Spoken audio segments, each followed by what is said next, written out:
Ruth, chapitre 2. Naomi avait un parent de son mari. C'était un homme puissant et riche du clan d'Élimélec qui s'appelait Boaz. Ruth la Moabite dit à Naomi, « Laisse-moi aller ramasser des épis abandonnés dans un champ, derrière celui aux yeux duquel je trouverai grâce. » Elle lui répondit, « Vas-y, ma fille. » Ruth alla ramasser des épis dans un champ, derrière les moissonneurs. Il se trouva que la parcelle de terre appartenait à Boaz, du clan d'Élimélec. Or, Boaz vint de Bethléem. Il dit aux moissonneurs, « Que l'Éternel soit avec vous. » Ils lui répondirent, « Que l'Éternel te bénisse. » Boaz dit à son serviteur chargé de surveiller les moissonneurs, « À qui est cette jeune femme? » Le serviteur chargé de surveiller les moissonneurs répondit, « C'est une jeune femme moabite qui est revenue avec Naomi du pays de Moab. Elle a dit, « Permettez-moi donc de glaner, de ramasser des épis entre les gerbes derrière les moissonneurs, et, depuis son arrivée ce matin jusqu'à présent, elle est restée debout et ne s'est reposée qu'un moment dans la maison. » Boaz dit à Ruth, « Écoute, ma fille, ne va pas ramasser des épis dans un autre champ. Ne t'éloigne pas d'ici, reste avec mes servantes. Regarde où l'on moissonne dans le champ et va après elles. J'ai défendu à mes serviteurs de te toucher. Quand tu auras soif, tu iras au vase et tu boiras de ce que les serviteurs auront puisé. » Alors elle tomba le visage contre terre, se prosterna et lui dit, « Comment ai-je trouvé grâce à tes yeux pour que tu t'intéresses à moi, une étrangère? » Boaz lui répondit, « On m'a rapporté tout ce que tu as fait pour ta belle-mère depuis la mort de ton mari et comment tu as quitté ton père et ta mère et le pays de ta naissance pour aller vers un peuple que tu ne connaissais pas auparavant. Que l'Éternel te rende ce que tu as fait, et que ta récompense soit entière de la part de l'Éternel, le Dieu d'Israël, sous les ailes duquel tu es venu te réfugier. » Elle dit, « Oh, que je trouve grâce à tes yeux, mon Seigneur, car tu m'as consolée et tu as parlé au cœur de ta servante. Pourtant je ne suis pas, moi, comme l'une de tes servantes. » Au moment du repas, Boaz dit à Ruth, « Approche-toi, mange du pain, trempe ton morceau dans la vinaigrette. » Elle s'assit à côté des moissonneurs. On lui donna du grain rôti. Elle mangea à satiété et garda le reste. Puis elle se leva pour ramasser des épis. Boaz donna cet ordre à ses serviteurs, qu'elle ramasse aussi des épis entre les gerbes et ne lui faites aucun mal. Vous retirerez même pour elle des gerbes quelques épis que vous la laisserez ramasser sans lui faire de reproche. Elle ramassa des épis dans le champ jusqu'au soir, puis elle bâtit ce qu'elle avait récolté. Il y eut environ 22 litres d'orge. Elle l'emporta et rentra dans la ville, et sa belle-mère vit ce qu'elle avait ramassé. Elle sortit aussi les restes de son repas et les lui donna. Sa belle-mère lui dit, « Où as-tu ramassé des épis aujourd'hui? Où as-tu travaillé? Béni soit celui qui s'est intéressé à toi. » Ruth raconta à sa belle-mère chez qui elle avait travaillé.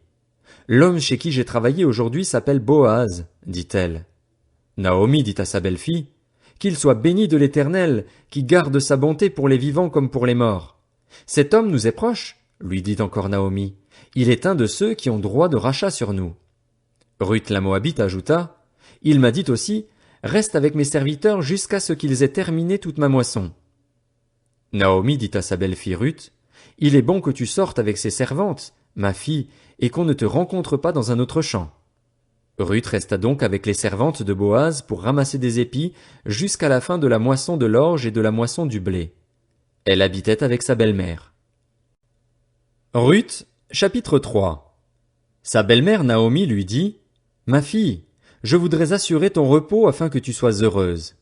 Eh bien, Boaz, l'homme dont tu as accompagné les servantes, n'est-il pas notre parent? Or, il doit procéder cette nuit au tri de l'orge qui est dans l'aire de battage. Lave-toi et parfume-toi, puis remets tes habits et descends à l'air. Tu ne te feras pas connaître à lui jusqu'à ce qu'il ait fini de manger et de boire. Quand il ira se coucher, observe l'endroit où il se couche. Ensuite va découvrir ses pieds et te coucher. Il te dira lui-même ce que tu as à faire. » Ruth lui répondit, « Je ferai tout ce que tu as dit. » Elle descendit à l'aire de battage et fit tout ce qu'avait ordonné sa belle-mère. Boaz mangea et but, et son cœur était joyeux. Il alla se coucher au bout du tas de gerbes. Ruth vint alors tout doucement, découvrit ses pieds et se coucha. Au milieu de la nuit, Boaz eut un frisson. Il se pencha et vit une femme couchée à ses pieds. Il dit, « Qui es-tu ? » Elle répondit, Je suis Ruth, ta servante. Étends le pan de ton manteau sur ta servante, car tu as droit de rachat.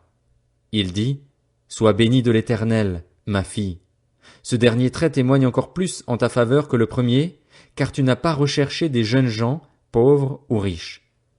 Maintenant, ma fille, n'aie pas peur. Je ferai pour toi tout ce que tu diras, car tout le monde chez nous sait que tu es une femme de valeur. Il est bien vrai que j'ai droit de rachat, mais il existe un autre parent, plus proche que moi, qui a ce droit.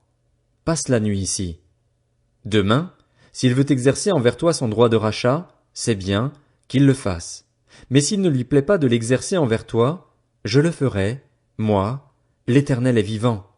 Reste couché jusqu'au matin. Elle resta couchée à ses pieds jusqu'au matin et se leva avant qu'on puisse se reconnaître l'un l'autre. Boaz dit, Qu'on ne sache pas que cette femme est entrée dans l'aire de battage. Et il ajouta, Donne le manteau qui est sur toi, tiens-le. Elle le tint et il compta 6 mesures d'orge qu'il chargea sur elle. Puis il entra dans la ville. Ruth revint chez sa belle-mère et Naomi dit, Est-ce toi, ma fille? Ruth lui raconta tout ce que cet homme avait fait pour elle. Elle dit, Il m'a donné ces 6 mesures d'orge en disant, Tu ne retourneras pas les mains vides vers ta belle-mère. Naomi dit, Ma fille, reste tranquille jusqu'à ce que tu saches comment finira l'affaire, car cet homme ne se donnera pas de repos avant de l'avoir réglé aujourd'hui. Ruth, chapitre 4. Boaz monta à la porte de la ville et s'y arrêta. Or, celui qui avait droit de rachat et dont Boaz avait parlé vint à passer. Boaz lui dit, Approche-toi, assieds-toi ici, toi un tel. Il s'approcha et s'assit. Boaz prit alors 10 hommes parmi les anciens de la ville et dit, Asseyez-vous ici. Ils s'assirent.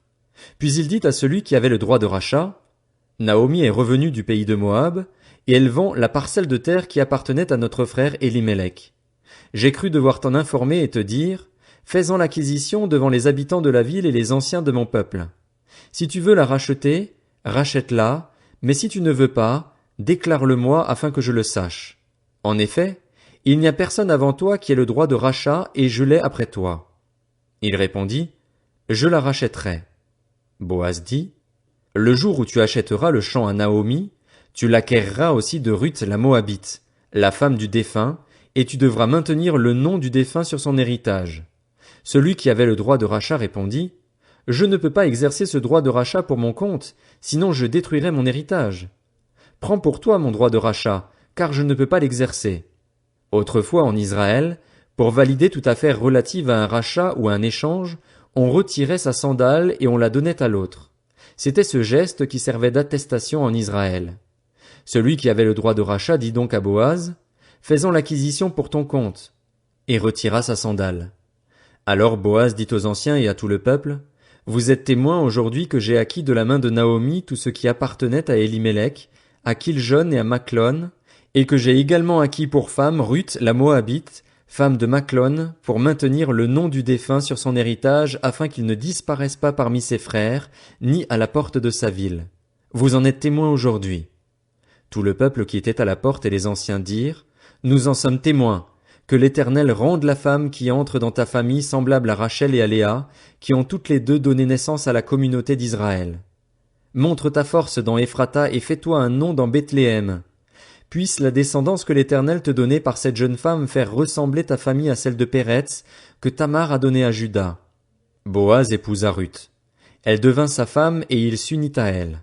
L'Éternel permit à Ruth de devenir enceinte et elle mit au monde un fils. Les femmes dirent à Naomi, Béni soit l'Éternel qui ne t'a pas laissé manquer aujourd'hui d'une personne ayant le droit de rachat. Que son nom soit célébré en Israël.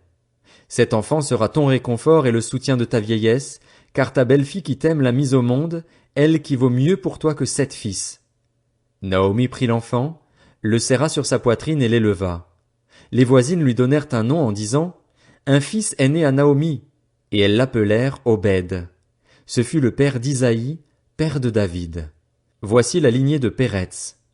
Péretz eut pour fils Hezron, Hezron eut Ram, Ram eut Aminadab, Aminadab eut pour fils Nachshon, Nachshon eut Salmon, Salmon eut pour fils Boaz, Boaz eut Obed, Obed eut pour fils Isaïe, et Isaïe eut David.